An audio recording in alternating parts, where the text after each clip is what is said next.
1993 Devasuram release ചെയ്യുന്നത്.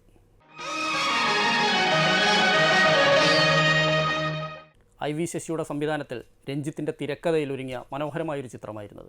ആ കാലഘട്ടങ്ങളിൽ വളരെ ചർച്ച ചെയ്യപ്പെട്ടൊരു സിനിമയായിരുന്നു. അതിനുശേഷം സോഷ്യൽ മീഡിയയുടെ ഒരു കാലഘട്ടത്തിൽ അതൊരു സവർണ്ണ പ്രതിബിംബങ്ങൾ ആവോളം സന്നിവേശിപ്പിച്ച ഒരു ചിത്രമായിരുന്നു എന്നുള്ള വിമർശനമൊക്കെ ഉയർന്നതാണ്. എങ്കിൽ പോലും അത് മുല്ലശ്ശേരി രാജഗോപാലിൻ്റെ ഒരു ജീവിതമായിരുന്നു. കോഴിക്കോട് ചാലപ്പുറത്തുള്ള മുല്ലശ്ശേരി വീട് ഇപ്പോഴും അവിടെയുണ്ട്. അവിടെ പോയി കഴിഞ്ഞാൽ ഇപ്പോഴും മുല്ലശ്ശേരി രാജഗോപാലിൻ്റെ ഭാര്യ ലക്ഷ്മിയാണ് അവിടെ താമസം. മകൾ കൊച്ചിയിലാണുള്ളത്.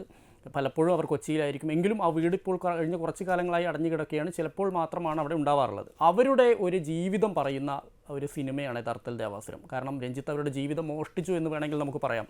കാരണം അത്രത്തോളം മനോഹരമായി ചിത്രീകരിച്ച ഒരു സിനിമയായിരുന്നത്. കാരണം അതിൽ മുല്ലശ്ശേരി രാജഗോപാലിൻ്റെ എന്താ പറയുക, നമുക്ക് ഒരു വഴിവിട്ട ജീവിതങ്ങൾ എല്ലാം, വഴിവിട്ട ഒരു കാഴ്ചപ്പാടുകളെല്ലാം തന്നെ ആ സിനിമയിൽ വളരെ കൃത്യമായി കൊണ്ടുവരാൻ രഞ്ജിത്തിന് കഴിഞ്ഞു. അതൊപ്പം തന്നെ അത് വിഷ്വലൈസ് ചെയ്യുന്ന കാര്യത്തിൽ IV ശശി വിജയിച്ചു എന്നുള്ള കാര്യത്തിൽ നമുക്ക് സംശയമില്ല. കാരണം അത് അത്രത്തോളം ജനങ്ങളെ, ആ കാലഘട്ടത്തിലെ ജനങ്ങളെ സ്വാധീനിച്ചൊരു സിനിമ കൂടിയായിരുന്നു. കാരണം 93 ആ സിനിമ റിലീസ് ചെയ്ത് എനിക്ക് തോന്നുന്നു അത് വലിയ സാമ്പത്തിക വിജയം ആ കാലഘട്ടത്തിൽ നേടിയൊരു സിനിമ കൂടിയാണ്. പാലക്കാട് ഒറ്റപ്പാലത്തിൻ്റെ ഒരു പശ്ചാത്തലത്തിലാണ് ആ സിനിമ ഒരുക്കിയത്. വരിക്കശ്ശേരി മനയായിരുന്നു അതിൽ പ്രധാനമായും, മംഗലശ്ശേരി തറവാടായിരുന്നത്. അതിനുശേഷം അതിലെ ആ ലാസ്റ്റ് ക്ലൈമാക്സ് സീൻ നമുക്കറിയാം. ഗുണ്ടക്കൽ ശേഖരൻ അഥവാ തമിഴിലെ നെപ്പോളിയനെ കൈവെട്ടിയ ശേഷം നീലകണ്ഠൻ ഭാനുമതിയെയും കൊണ്ട് പോകുന്നതോടുകൂടിയാണ് ആ സിനിമ തീരുന്നത്.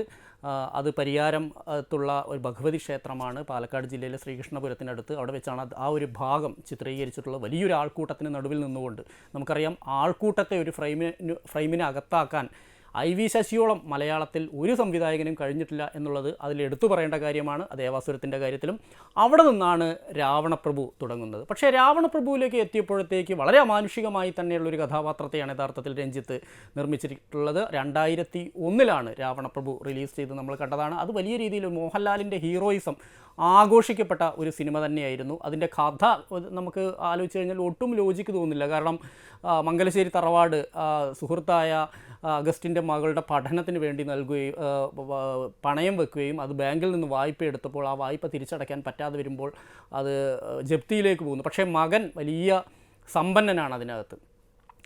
കാർത്തികേയൻ മുതലാളി എന്ന് പറഞ്ഞാൽ എല്ലാവരും അറിയും. പക്ഷേ വീട് കൈവിട്ടു പോകുന്നത് മാത്രം മകൻ അറിയാതെ പോകുന്നു എന്നത് ഉൾപ്പെടെയുള്ള കാര്യങ്ങളാണ്. അച്ഛൻ്റെ ഒരു ആ രീതിയിൽ, അതായത് മകനെ ആശ്രയിക്കാതെ മുന്നോട്ട് പോവുക എന്നുള്ളതൊക്കെയാണ് അതിനകത്ത്. രഞ്ജിത്ത് അങ്ങനെയാണ് ഒരു കഥ പറഞ്ഞു പോയത്. എന്തായാലും രഞ്ജിത്തിൻ്റെ ആദ്യ സംവിധാന സംരംഭം കൂടിയായിരുന്നു രാവണപ്രഭു. പക്ഷേ രാവണപ്രഭു വലിയ രീതിയിലുള്ള സാമ്പത്തിക വിജയം നേടി എന്നുള്ള കാര്യത്തിൽ ഒട്ടും സംശയിക്കേണ്ട. കാരണം ആ കാലഘട്ടത്തിലെ യുവത്വത്തെ വലിയ തോതിൽ സ്വാധീനിക്കാൻ കഴിഞ്ഞൊരു ചിത്രമായിരുന്നു എന്നുള്ള കാര്യത്തിൽ സംശയം വേണ്ട.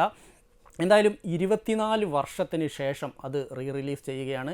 ഇനി ആ സിനിമയ്ക്കൊരു 3ാം ഭാഗം എന്തായാലും രഞ്ജിത്തിൻ്റെ മനസ്സിലില്ലായിരുന്നു. കാരണം ദേവാസുരം പോലും ഒരു 2ാം ഭാഗം ഉണ്ടാവുമോ എന്നുള്ള കാര്യത്തിൽ തിരക്കഥാകൃത്തിനോ സംവിധായകനോ ഒരു ഐഡിയയുമില്ല. കാരണം സംവിധായകൻ IV ശശി നമ്മെ വിട്ടു പിരിഞ്ഞു പോയെങ്കിൽ പോലും രഞ്ജിത്ത് വളരെ മനോഹരമായി ചിത്രീകരിച്ചു. പക്ഷേ അത് മുല്ലശ്ശേരി രാജഗോപാലിൻ്റെ, കോഴിക്കോട് ചാലപ്പുറത്തെ മുല്ലശ്ശേരി രാജഗോപാലിൻ്റെ ജീവിതവുമായി കാര്യമായൊരു ബന്ധം രാവണപ്രഭുവിലേക്ക് കൊണ്ടുവരാൻ കഴിഞ്ഞിട്ടില്ല. കാരണം മുല്ലശ്ശേരി രാജഗോപാലിൻ്റെ ഒരു മകൾ മാത്രമാണുള്ളത്. ഒരിക്കലും കാർത്തികേയൻ മുതലാളിയെപ്പോലെ ഒരു മകൻ എന്തായാലും ഇല്ല, ഒരു മകൾ മാത്രമാണുള്ളത്.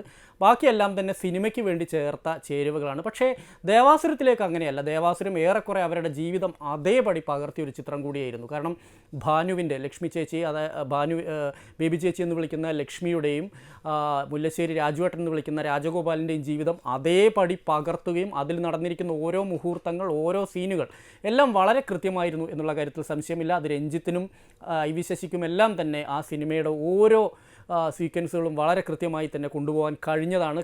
വളരെ കൃത്യമായി ഒപ്പിച്ചുകൊണ്ട് കൊണ്ടുപോകാൻ കഴിഞ്ഞതാണ്. പക്ഷേ രാവണപ്രഭുവിൽ എത്തുമ്പോഴത്തേക്ക് രാവണപ്രഭു ദേവാസുരത്തിൻ്റെ ഒരു 2ാം ഭാഗം, ദേവാസുരത്തിലെ മോഹൻലാലിൻ്റെ ഹീറോയിസത്തേക്കാൾ 10 ഇരട്ടി ഹീറോയിസം മുന്നോട്ട് കൊണ്ടുവരിക എന്നുള്ളതാണ് ആ സിനിമ ലക്ഷ്യം വെച്ചത്.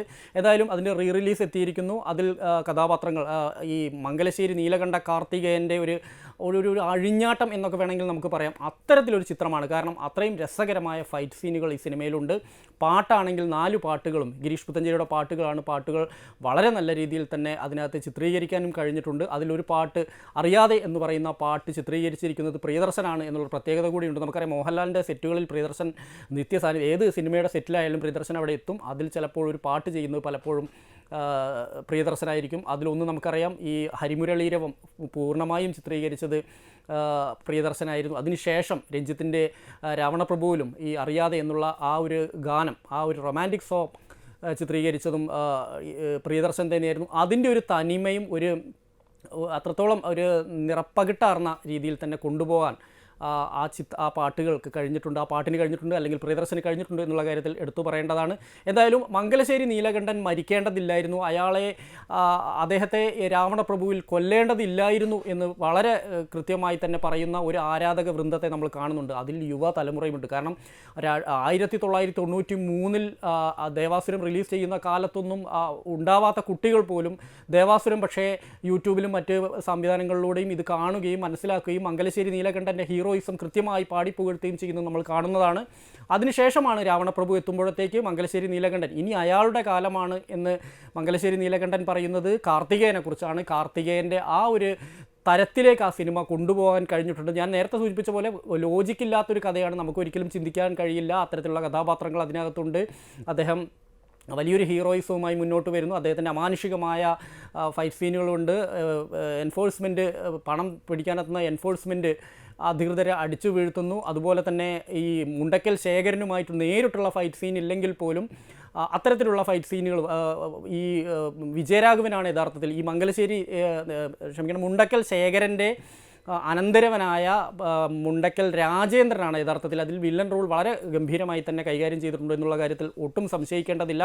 എന്തായാലും പുതിയ കാലത്ത് പുതിയ തിയേറ്ററുകളിൽ പുതിയ രൂപത്തിലും ഭാവത്തിലും രാവണപ്രഭു എത്തുമ്പോൾ നിറഞ്ഞ കയ്യടികളോടുകൂടി തന്നെയാണ് പുതുതലമുറ അത് സ്വീകരിക്കുന്നത് എന്നുള്ളത് എടുത്തു പറയേണ്ടതാണ്. എന്തായാലും രഞ്ജിത്തിൻ്റെ സിനിമകളിലൊന്നും പൊതുവെ പൊളിറ്റിക്കൽ കറക്റ്റ്നെസ് ഒന്നും ഉണ്ടാവില്ല, സ്ത്രീവിരുദ്ധത ആവോളം ഉണ്ടാവാറുണ്ട്. അത് എല്ലാ സിനിമകളും പരിശോധിച്ച് കഴിഞ്ഞാൽ നമുക്ക് മനസ്സിലാക്കാവുന്ന കാര്യമാണ്. രാവണപ്രഭുവിലും അതും ഒട്ടും കുറവല്ല.